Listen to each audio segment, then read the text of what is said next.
Джон, это твоя грета? So, John, that's your Greta. Добрый день. Добрый день, добрый день. Я готов, Грета. I'm ready, Greta. I'm ready to. Mr. President, Господин президент, большое спасибо за приглашение. Le président biélorusse espère s'entretenir prochainement avec le président américain Donald Trump. Le chef d'État l'a annoncé lors d'une interview accordée à la chaîne de télévision américaine Newsmax. Évoquant les relations entre les États-Unis et le Venezuela, Alexandre Loukachenko a déclaré « J'ai beaucoup de choses intéressantes à lui dire ». Comme indiqué précédemment, un entretien téléphonique entre les présidents biélorusses et américains Alexandre Loukachenko et Donald Trump a eu lieu le 15 août et les deux dirigeants ont convenu de poursuivre leurs échanges. Au cours de cet entretien, l'agenda bilatéral et les perspectives de développement des relations entre le Bélarus et les États-Unis ont été abordées. Les questions régionales, notamment le conflit en Ukraine, ont également été évoquées. Les dirigeants ont aussi abordé la situation au Moyen-Orient. Alexandre Loukachenko est convaincu que la situation entre les États-Unis et le Venezuela pouvait être résolue de manière entièrement pacifique. Le chef d'État a souligné que l'intérêt des États-Unis pour le Venezuela, pays voisin, était compréhensible, de même que l'intérêt de la Russie pour la situation en Ukraine. Je suis absolument convaincu que tous les problèmes, tous les souhaits des États-Unis d'Amérique peuvent être résolus aujourd'hui de manière entièrement pacifique, insistait le président. La guerre ne mènera à rien. Ce serait un autre Vietnam. Il est donc inutile de se battre là-bas. Des accords peuvent être conclus. Dans son interview accordée à la chaîne de télévision américaine Newsmax, Alexandre Loukachenko a répondu à une question concernant l'éventuelle acceptation de Nicolás Maduro par le Bélarus en cas de démission de ce dernier de la présidence du Venezuela. Maduro n'a jamais été notre ennemi ni notre adversaire, jamais. S'il souhaitait venir au Bélarus, les portes lui seraient ouvertes. Mais cela n'a jamais été évoqué, a déclaré le chef d'État. Maduro n'est pas du genre à tout laisser tomber et à s'enfuir. C'est un homme fort, comme Chavez. C'est une personne forte, honnête et sensée avec qui l'on peut dialoguer et négocier. Alexandre Loukachenko a indiqué être au courant des rumeurs qui circulent parmi les journalistes concernant un prétendu accord selon lequel Nicolás Maduro s'installerait au Bélarus. Nous n'avons jamais abordé ce sujet avec Maduro. Franchement, nous parlons davantage du Venezuela avec les Américains qu'avec Maduro, de sa démission ou de toute autre action. C'est un homme héroïque, a souligné le chef d'État. Alexandre Loukachenko a comparé les élections présidentielles aux États-Unis et au Venezuela. L'une des questions posées au chef d'État portait sur l'état actuel des relations entre le Venezuela et les États-Unis. Plus précisément, les États-Unis n'ont pas reconnu les résultats de l'élection présidentielle vénézuélienne qui a vu la victoire de Nicolás Maduro. À ce sujet, Alexandre Loukachenko a relevé certaines similitudes entre ce qui s'est passé aux États-Unis et au Venezuela lors des élections présidentielles.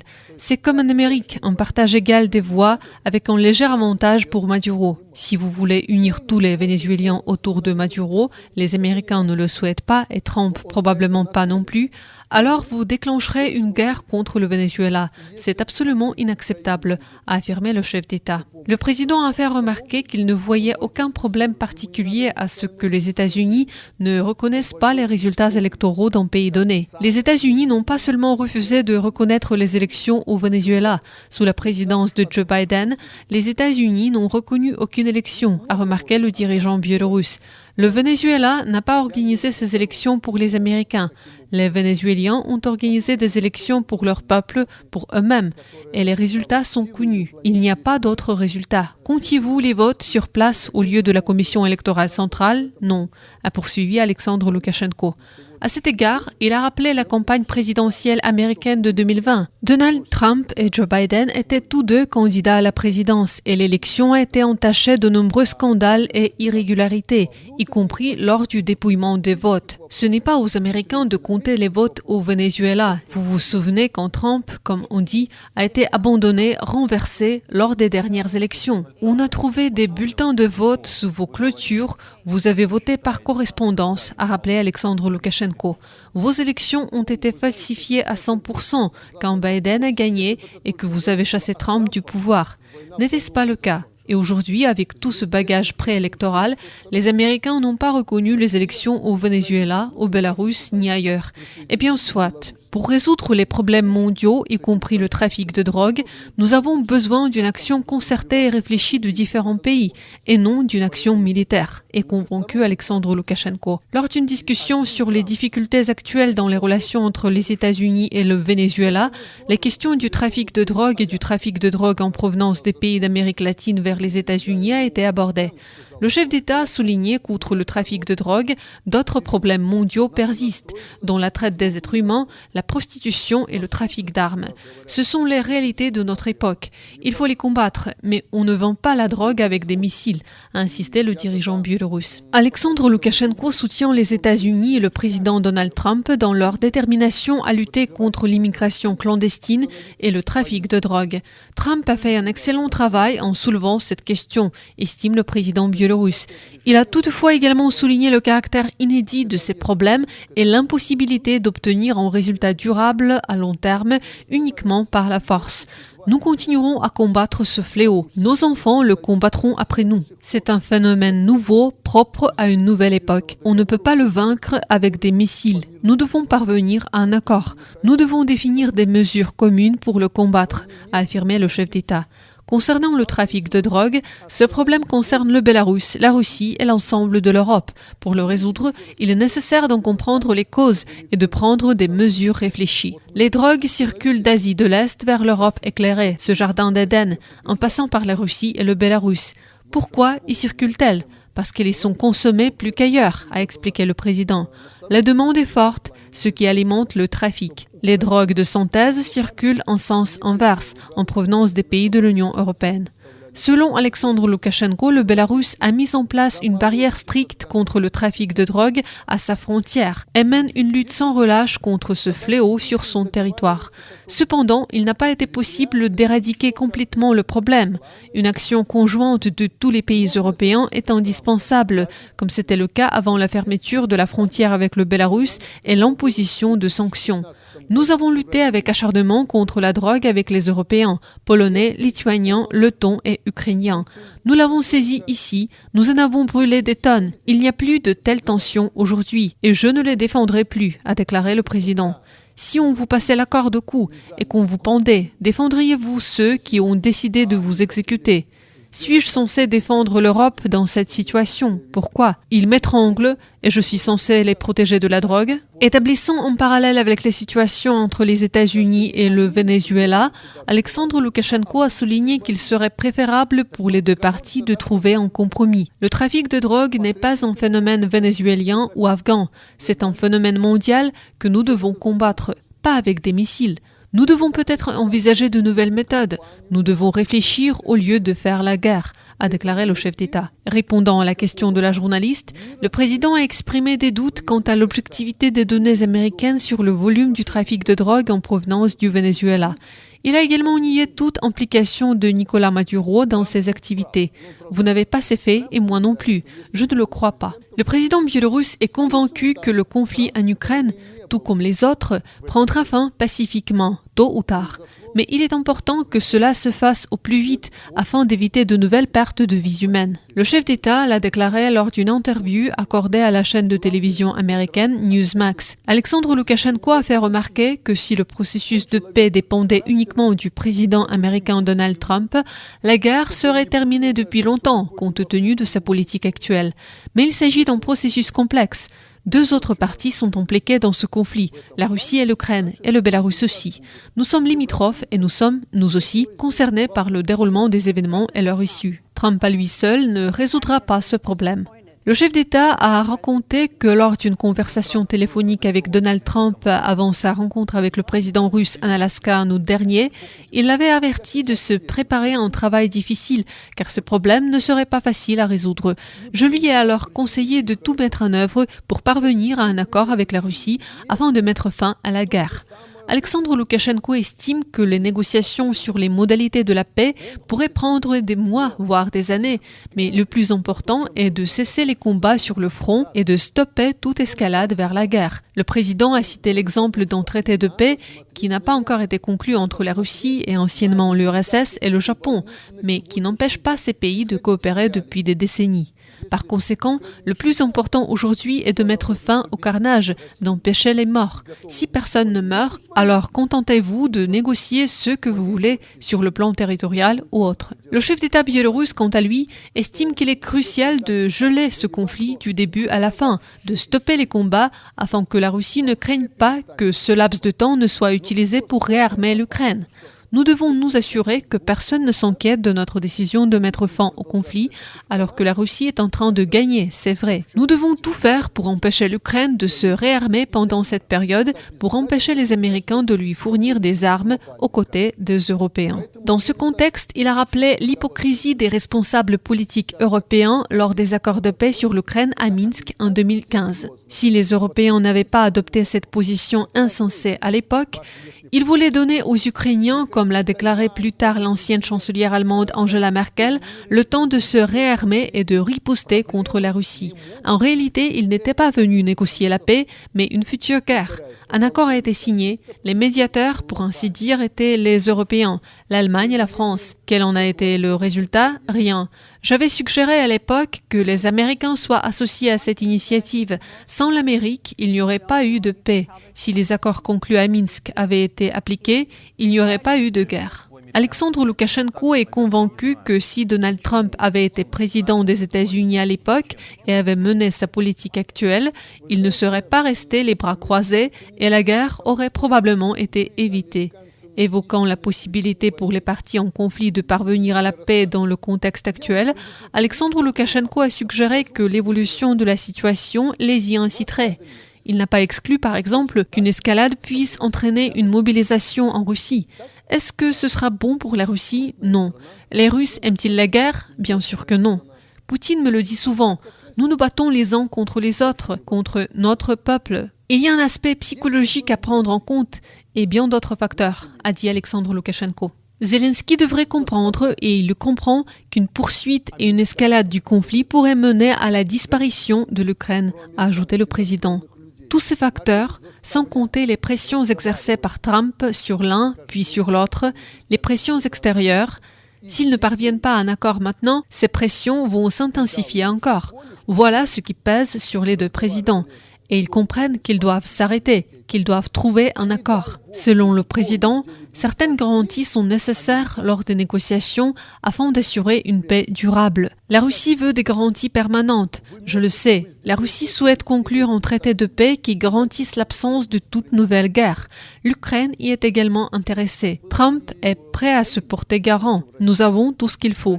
Il est donc impératif d'accélérer le processus. Alexandre Loukachenko a souligné que Donald Trump accentue la pression sur Volodymyr Zelensky, réticent à conclure un accord. Pourquoi refuse-t-il? Parce que les Européens se sont immiscés dans ce conflit et lui soufflent à l'oreille qu'ils l'aideront à se battre. Ils ne l'aideront pas. Ils ne disposent pas des mêmes ressources que les États-Unis. Si les Américains se retirent, l'escalade est inévitable. Macron, Merz et Starmer, les dirigeants actuels de la France, de l'Allemagne et du Royaume-Uni, réaliseront alors leur erreur, a déclaré le président biélorusse. Le président biélorusse Alexandre Loukachenko a déclaré « Je suis certain que Poutine souhaite la paix. Je n'en citerai pas les raisons, vous les connaissez bien. Elles sont à la fois internes et externes. Zelensky souhaite la même chose, j'en suis certain plus que jamais. Il veut la paix. Mais leur vision de la fin de la guerre diverge. Alexandre Loukachenko a appuyé la position du président américain Donald Trump, selon laquelle la fin du conflit en Ukraine doit se fonder sur la réalité, c'est-à-dire le bilan de cette guerre à ce jour. La journaliste Greta Conway-Wan-Susteren a interrogé le dirigeant biélorusse sur les raisons qui ont poussé le président russe à lancer une intervention militaire en Ukraine et sur ses objectifs. En réponse à cette question, Alexandre Loukachenko a rappelé les causes complexes qui ont mené au conflit. Tout a commencé avec l'oppression de la population russophone en Ukraine et à Odessa. Ces personnes étaient même brûlées vives, considérées comme des ennemis. C'était la politique de l'Ukraine. Le président biélorusse a également établi une analogie avec le Mexique voisin qui serait compréhensible pour un public américain, faisant remarquer que si les populations pro-américaines vivant dans la région frontalière avaient été traitées de la même manière, les États-Unis auraient littéralement rayé le pays de la carte. Alexandre Loukachenko a souligné que si les autorités ukrainiennes avaient réellement souhaité instaurer une politique linguistique spécifique, elles auraient dû le faire calmement et progressivement pendant plusieurs années. Mais ils ont choisi de tout simplement faire taire la population russophone. Et puis, en tant qu'homme politique expérimenté, je vous le dis, si vous vivez à côté de cet ours endormi, eh bien, ne le réveillez pas, rétablissez des relations normales, a déclaré le chef d'État, évoquant les occasions manquées de coexistence pacifique. Après tout, j'en suis le témoin, je le sais, je l'ai vu, j'ai participé à ces négociations. La Russie a conclu un accord avec l'Ukraine sur la Crimée et les questions de sécurité. Les bases militaires en Crimée, dont l'Ukraine n'avait pas besoin, seraient russes. La Russie fournissait des ressources énergétiques à l'Ukraine à la moitié du prix mondial. Je l'ai vu sous Yeltsin et sous Poutine. Les relations étaient alors normales. Eh bien non, il a fallu organiser le Maïdan, non sans l'aide des Américains et surtout des Européens. Ils ont tout bouleversé, renversé le président en exercice, Viktor Yanukovych a été contraint à l'exil. On pourrait invoquer bien d'autres raisons. Et ils ne seront pas en faveur de l'Ukraine, a affirmé Alexandre Loukachenko. Dans une de ses questions, la journaliste Greta Conway-Van Susteren a évoqué la Crimée, où selon la partie ukrainienne, la guerre a débuté en 2014. Il n'y a pas eu de guerre en Crimée. Aujourd'hui, Zelensky et les autorités ukrainiennes affirment que la Crimée est ukrainienne. La Crimée est une perle. Peu importe à qui elle appartient, c'est une perle, un coin de paradis, a déclaré Alexandre Loukachenko. Ils disent qu'une guerre a commencé. La guerre, c'est quand deux camps s'affrontent face à face, les armes à la main. Pas un seul coup de feu n'a été tiré par les Ukrainiens en Crimée. Et pourquoi les Russes auraient-ils dû tirer lorsqu'ils ont occupé et soi-disant libéré la Crimée? Il n'y avait aucune raison de tirer car personne ne s'est battu pour la Crimée. Personne ne s'est battu pour la Crimée. Tout s'est déroulé devant mes yeux. Pas un seul coup de feu n'a été tiré par l'Ukraine. Réagissant à cette précision concernant l'annexion de la Crimée par la Russie, le président du Bélarus a déclaré « On peut dire annexé, libéré, saisi, c'est une question philosophique. Ce n'est pas le sujet. Mais si c'est votre terre, pourquoi ne l'avez-vous pas défendue ? Les Ukrainiens l'ont abandonné. Ils l'ont tout simplement livré aux Russes.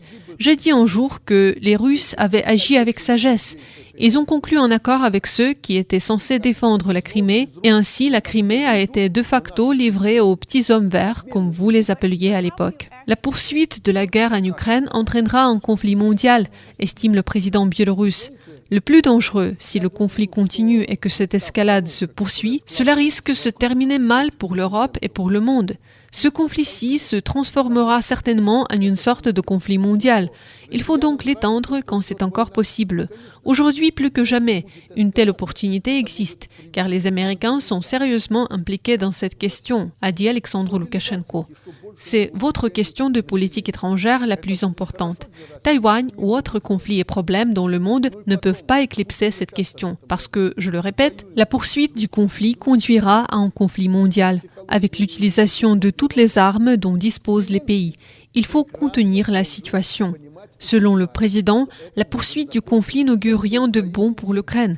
Si l'Ukraine croit qu'elle peut vaincre la Russie et est prête à faire la guerre, eh bien qu'elle se batte. De mon point de vue, et je pense que Trump partage également cette position, si nous continuons à nous battre ainsi, alors l'Ukraine disparaîtra complètement de la carte, cessera complètement d'exister, a déclaré le leader biélorusse.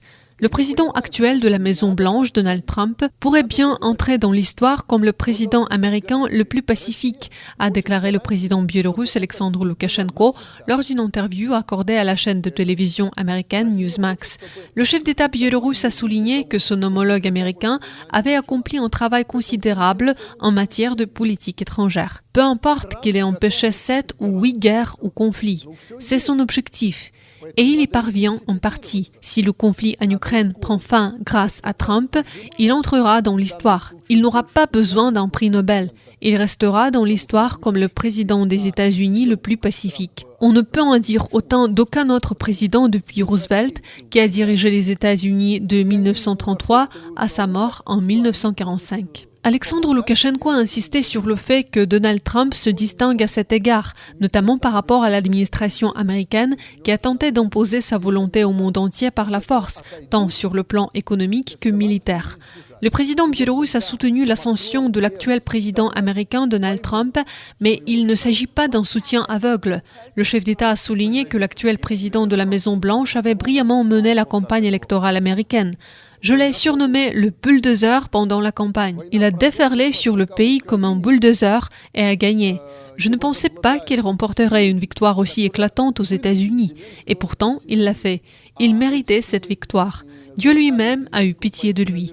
Il le reconnaît. Par conséquent, quoi qu'il en soit, Trump est une figure marquante. Pardonnez mon indiscrétion, mais j'étais le seul président à avoir non seulement soutenu Trump lors de l'annonce de sa candidature, mais aussi à en avoir parlé ouvertement. Beaucoup s'inquiétaient pour lui, mais le soutien affiché à Trump ici au Bélarus est sans précédent, a déclaré Alexandre Loukachenko. Selon le chef d'État, les actions actuelles de Donald Trump sont cohérentes avec sa position et la politique qu'Alexandre Loukachenko mène au Bélarus. La mise en œuvre de la stratégie de sécurité nationale américaine récemment adoptée sera un atout pour le monde. Le président biélorusse a qualifié cette stratégie de document respectable. Alexandre Loukachenko a souligné que le président américain agit actuellement de manière exemplaire, notamment en s'attaquant non seulement à la politique étrangère, mais aussi aux problèmes politiques et économiques intérieurs des États-Unis. C'est tout à fait pertinent et rationnel, a déclaré le président biélorusse. La stratégie de sécurité nationale américaine actualisée a été récemment publiée. Ce document stipule, entre autres, que l'intérêt primordial des États-Unis est de parvenir à un accord pour une cessation rapide des hostilités en Ukraine, d'empêcher toute escalade ou extension involontaire du conflit et de rétablir la stabilité stratégique dans les relations avec la Russie. Le document indique également la volonté des États-Unis de faire en sorte que l'OTAN ne soit plus perçue comme une alliance en expansion constante. Il est également important de noter que les États-Unis ont affirmé leur engagement en faveur d'une politique de réalisme flexible et leur volonté d'entretenir de bonnes relations avec tous les pays sans leur imposer de changements démocratiques ou sociaux. La stratégie met en lumière le conflit de l'administration Trump avec les responsables européens qui fondent des espoirs irréalistes sur la guerre, s'appuyant sur des gouvernements minoritaires instables dont beaucoup bafouent les principes fondamentaux de la démocratie pour réprimer l'opposition. Dans une interview accordée à Newsmax, le président biélorusse a prédit les conséquences d'une éventuelle création d'un bloc des 5 à l'initiative des États-Unis. J'ai entendu dire dans les médias que Trump est prêt à créer une sorte de bloc des 5 États, la Russie, la Chine, le Japon, les États-Unis et l'Inde. Je pense que si cette alliance se concrétise, le monde sera radicalement différent et ce sera très rapidement. Les Européens ne comprennent pas les intentions de Trump. Trump s'est tourné vers l'Asie, car elle est le principal moteur du développement futur. Aujourd'hui, l'Asie se développe rapidement, principalement grâce à la Chine, a ajouté Alexandre Loukachenko. Selon les médias, l'administration présidentielle américaine envisage la création d'un nouveau groupe de 5 nations, le Corps 5, comme alternative au G7. D'après les plans de Washington, ce nouveau groupe comprendrait les États-Unis, la Russie, la Chine, l'Inde et le Japon. Il tiendrait des sommets réguliers sur les sujets spécifiques. Le premier point à l'ordre du jour du Corps 5 pourrait être la résolution de la crise au Moyen-Orient. Le président biélorusse considère son homologue russe Vladimir Poutine comme un homme politique de grande valeur, doté également de qualités humaines. C'est une personne normale, il a de très belles qualités humaines, mais en politique c'est un vieux loup. C'est un grand homme politique. Il dirige un pays aussi vaste depuis longtemps. On peut donc envier sa volonté et ses capacités à diriger le pays et à gérer les questions de politique intérieure comme étrangère. C'est un homme fort, a déclaré Alexandre Loukachenko. L'intervieweuse a également interrogé le président biélorusse sur ses impressions concernant ses échanges passés avec Volodymyr Zelensky.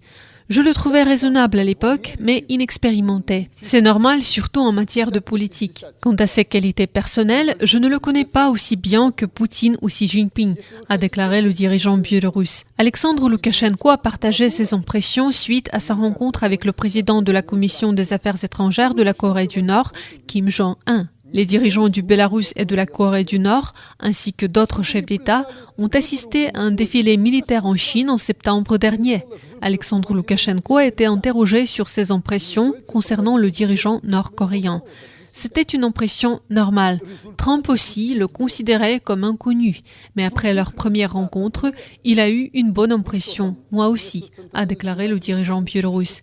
Mon impression de Kim Jong-un était principalement basée sur les médias. Mais lorsque j'ai parlé avec lui, j'ai vu une personne tout à fait normale, consciente de sa place dans le monde. Ce n'est pas un fantôme. C'est une personne digne, calme et honnête. La rencontre a été brève, mais c'est l'impression que j'en ai eue. Je suis convaincu que mon impression est juste. Il est possible de parvenir à un accord avec lui, a souligné Alexandre Loukachenko. Par ailleurs, il est possible que le président biélorusse se rende en Corée du Nord. Alexandre Loukachenko a confirmé sa volonté de le faire dès que possible afin de hisser les relations bilatérales à un nouveau niveau. Dans son message de félicitations adressé à Kim Jong-un à l'occasion de la fête nationale du 9 septembre 2025. Le président biélorusse a rappelé avoir rejeté les propositions européennes de diverses formes de démocratie et avoir misé sur la Chine, qu'il considérait comme porteuse d'un grand avenir. Alexandre Loukachenko a souligné qu'il s'était rendu en Chine pour la première fois il y a plus de 30 ans, lorsqu'il était député, et qu'il avait déjà perçu à cette époque le grand potentiel de la Chine. Je suis venu au Parlement et j'ai déclaré « Nous devons nouer des relations avec l'État chinois. Il a un bel avenir. Vous savez, les Américains n'étaient pas très amicaux envers nous à l'époque et ne souhaitaient pas l'être. Les Européens ont également tenté de me tromper en évoquant diverses formes de démocratie, etc. Mais avant tout, j'ai vu l'économie et j'ai compris que la Chine allait se développer, a dit le dirigeant biélorusse.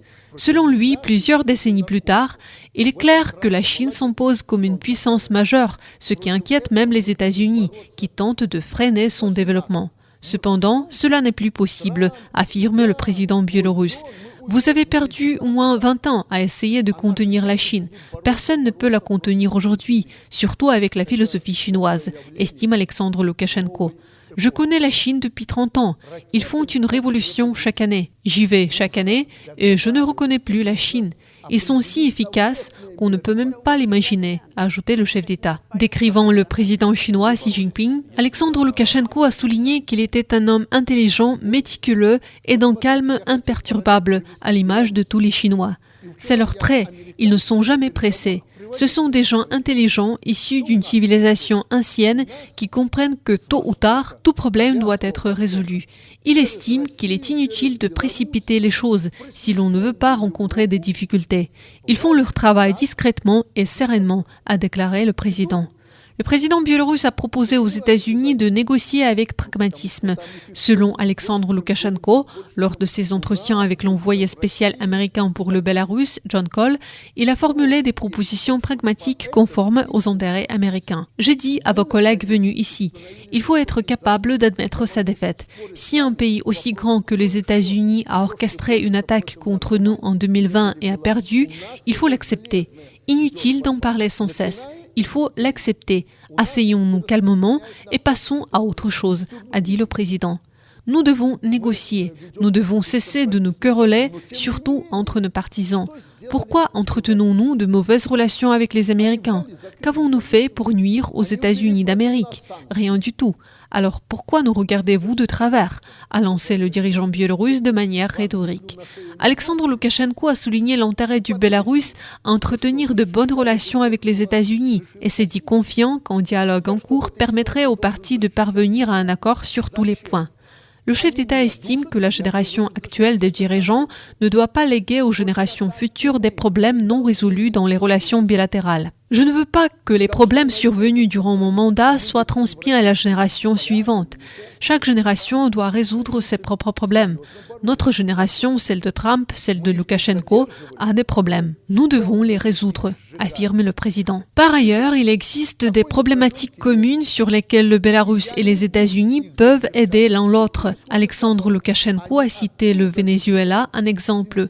Pouvons-nous collaborer là-bas? Oui. J'ai dit à John Cole que nous travaillerons ensemble pour garantir la paix au peuple vénézuélien et éviter que des Américains ne meurent à l'étranger pour du pétrole, de l'or, des terres rares ou dans la lutte contre la drogue, etc.